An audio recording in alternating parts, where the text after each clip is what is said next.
Puji nama Tuhan. Shalom Bapak Ibu yang terkasih di dalam nama Tuhan Yesus Kristus. Bagaimana kabarnya Bapak Ibu? Saya berdoa Bapak Ibu semua dalam keadaan sehat dan diberkati oleh Tuhan. Puji nama Tuhan. Pada hari ini kita akan belajar bersama-sama firman Tuhan tentang kesetiaan yang diambil dari kitab Lukas pasal yang ke-16 ayat yang ke-10b. Firman Tuhan berkata, barang siapa setia dalam perkara-perkara kecil, ia setia juga dalam perkara-perkara yang besar. Nah, Bapak Ibu yang terkasih di dalam nama Tuhan Yesus Kristus, saya menyoroti topik firman Tuhan tentang kesetiaan ini ke dalam 3 hal, yaitu yang pertama, bagaimana kita harus setia terhadap Tuhan. Itu yang paling pertama, itu yang paling utama. Amin. Nah, mengenai tentang kesetiaan yang Tuhan lakukan kepada kita, itu tidak usah diragukan lagi. Tuhan Allah kita adalah Allah yang setia. Yang percaya dan mengerti katakan amin. Tuhan Allah kita adalah setia, bahkan Ia setia dan adil. Dia tidak pernah meninggalkan kita, Bapak Ibu.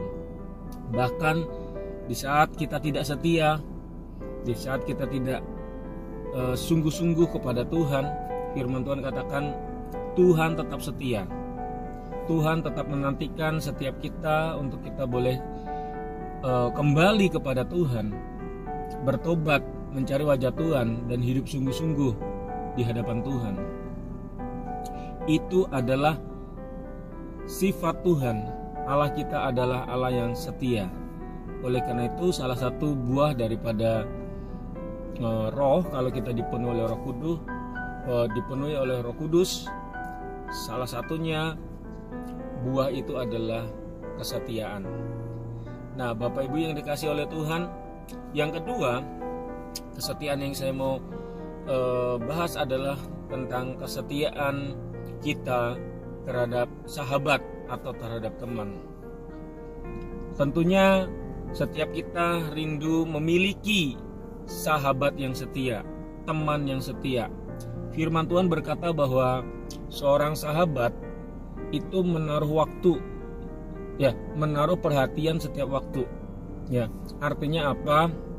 Seorang sahabat yang sejati itu akan memperhatikan kita, mungkin intens menelpon kita, memperhatikan kita, menanyakan bagaimana kabarnya, atau mungkin bahkan di saat-saat yang ekstrim, saat mungkin kita sedang sakit, seorang sahabat itu akan mengunjungi kita, akan mendoakan kita, akan menjenguk kita, merawat kita. Di saat kita lagi sedang dalam kesusahan, seorang sahabat itu akan membantu kita. Tetapi memang di dalam proses kesetiaan dengan sahabat atau dengan teman itu tentunya ada batasnya. Ya, batasnya itu sendiri bisa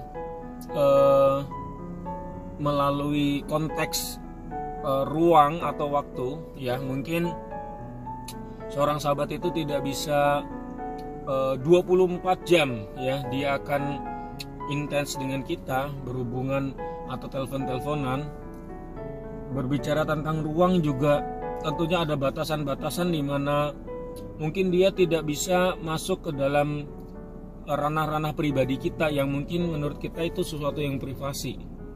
Atau yang kedua, yang berikutnya adalah mungkin juga kalau ibarat suatu ruang tamu, suatu rumah, mungkin seorang sahabat itu bisa masuk bukan hanya di ruang tamu, bahkan mungkin bisa sampai ke meja makan, bisa sampai ke dapur, bahkan bantu masak.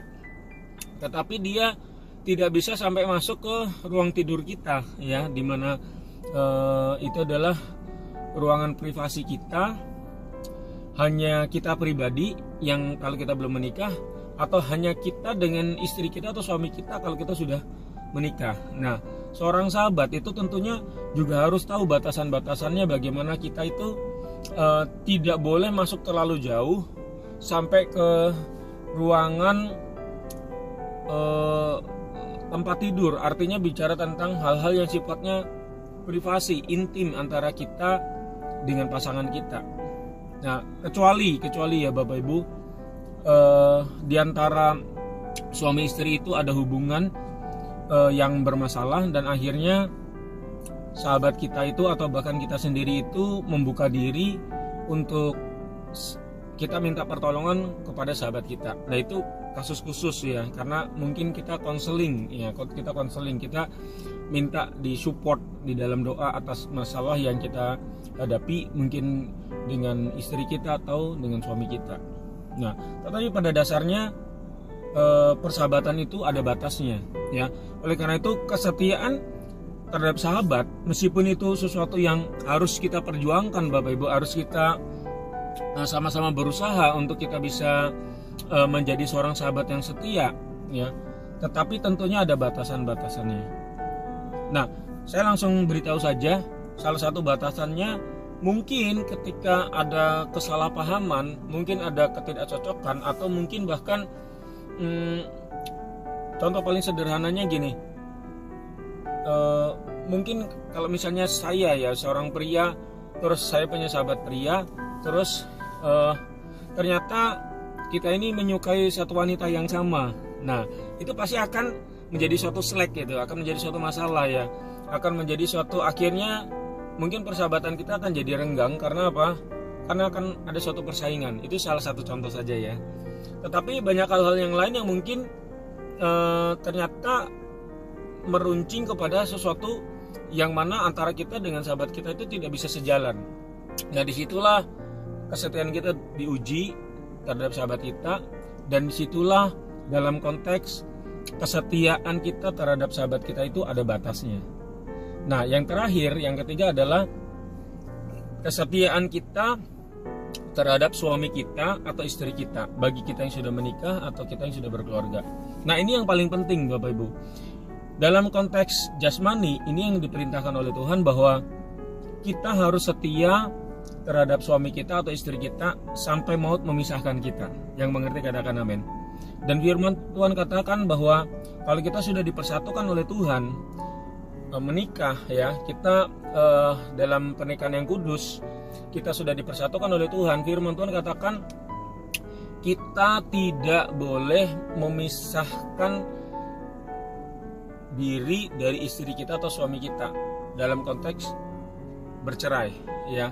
Artinya itu bukan hanya tidak setia, tetapi kita, firman Tuhan katakan itu namanya kita berkhianat ya. Bukan hanya tidak setia loh, kita berkhianat ya, kita berkhianat terhadap pasangan kita.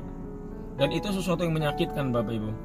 Jadi percuma kita bicara, kita ngomong kita setia sama Tuhan, kita setia terhadap sahabat kita, aku mau mengasihi engkau Tuhan dengan sungguh-sungguh sampai maut memisahkan, aku mau melayani engkau dengan setia, tetapi terhadap pasangan kita, istri kita atau suami kita aja kita tidak setia. Nah, disinilah yang seharusnya menjadi pondasi setiap kita anak-anak Tuhan, bahwa tanda bukti bahwa kita setia kepada Allah secara jasmani adalah kita harus setia kepada istri kita terhadap suami kita. Kita yang sudah menikah, kita harus menjaga pernikahan kita, bahwa setelah Tuhan, prioritas yang kedua setelah Tuhan adalah keluarga, yaitu istri kita atau suami kita. Jadi kita harus setia kepada istri kita dan suami kita, menjaganya pernikahan kita dengan kesetiaan, dengan tali kekudusan. Yang mengerti katakan amin. Jadi mungkin sahabat kita, teman kita mungkin bisa saja meninggalkan kita karena ketidakcocokan. Tetapi kalau berbicara tentang suami istri, kalau kita tidak ada kecocokan, kalau kita ada masalah, itu bukan menjadi suatu alasan untuk kita berpisah, untuk menjadi alasan untuk kita tidak setia kepada pasangan kita. Yang ada apa Bapak Ibu? Yang ada apa Bapak Ibu? Kita harus berusaha berdamai ya. Kita harus berusaha untuk kembali rujuk. Kita harus berusaha untuk bagaimana situasi rumah tangga kita itu menjadi damai kembali, menjadi harmonis kembali. Yang mengerti katakan amin. Oleh karena itu Bapak Ibu, kembali lagi kepada poin yang pertama, kalau Allah kita setia, Dia sudah menunjukkan kesetiaannya kepada kita bahkan sampai mati di kayu salib. Lalu bagaimana dengan saudara dan saya? Bagaimana kita ini dengan Tuhan? Tentunya kita akan berkata, Tuhan, aku mau mengikuti Engkau sampai akhir hidupku. Aku mau setia melayani Engkau. Oke, tentunya itu harus dibuktikan, ya. Bukan hanya setia sampai kita benar-benar mati dipanggil Tuhan, kita tidak tinggalkan Tuhan Yesus, kita tidak murtad, kita tidak mencari ilah-ilah lain, ya, menyembah Allah-Allah yang lain, atau bahkan meninggalkan Tuhan Yesus demi jabatan kita. Bukan hanya itu, tetapi juga mungkin bisa jadi, ya, kalau Tuhan izinkan, mungkin diancam, ya, nyawa kita diancam. Kamu tetap mau ikut Yesus, ya. Kalau kamu ikut Yesus, kamu mati. Kalau kamu sangkal Yesus, kamu hidup. Nah, di situ itu mungkin ekstrim, ya, itu ekstrim. Ekstrim bagaimana kita tetap setia sama Tuhan apa enggak? Tapi saya berdoa saudara semua dalam perlindungan Tuhan, ya, tidak sampai diuji seperti itu. Tetapi tidak usah sampai jauh-jauh seperti itu, Bapak Ibu. Untuk membuktikan bahwa kita setia kepada Tuhan, cara yang paling real, yang paling nyata adalah setialah terhadap pasangan kita, terhadap istri kita. Ya, poin yang kedua, setia terhadap sahabat atau teman. Mungkin bisa saja kita ada ganjalan, kita ada selek. Tetapi terhadap suami kita atau istri kita, apapun masalahnya, apapun kendalanya, kita harus tetap setia. Amin. Kita harus tetap berdamai, kita harus tetap menjadi pribadi yang setia. Karena apa? Kalau saudara dan saya, kita menjaga tali pernikahan kita, ya, dengan kekudusan, dengan sungguh-sungguh, kita setia kepada suami atau istri kita. Yang disenangkan apa, Bapak Ibu?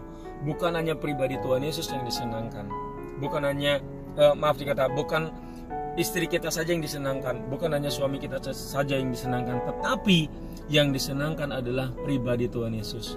Karena apa? Kita mentaati firman Tuhan, ya, kita melakukan firman Tuhan, kita setia terhadap istri atau suami kita. Biarlah Bapak Ibu, renungan yang singkat pada hari ini boleh memberkati kita semuanya, bahwa kita setia dalam perkara kecil, maka Tuhan akan percayakan kita kepada perkara-perkara hal yang besar. Setia dalam perkara yang kecil itu berbicara tentang sesuatu yang tidak kelihatan, ya. Hubungan suami istri itu kelihatannya tidak kelihatan, ya. Tetapi itu saudara bisa rasakan, ya, saudara bisa alami di dalam kehidupan saudara pribadi lepas pribadi. Kalau saudara setia kepada istri saudara, kepada suami saudara, saudara akan mengalami damai sejahtera Tuhan, kasih setia Tuhan. Biarlah saya berdoa, Bapak Ibu yang terkasih, saudara semuanya, kita boleh terus hidup setia mengasihi Tuhan lebih sungguh-sungguh lagi, setia terhadap pasangan kita, suami istri kita, dan setia juga terhadap sahabat kita, teman kita, dan kita boleh menjadi sama-sama rekan sekerja Allah untuk kemuliaan nama Tuhan Yesus Kristus. Amin. Tuhan Yesus memberkati Bapak Ibu semuanya. God bless you.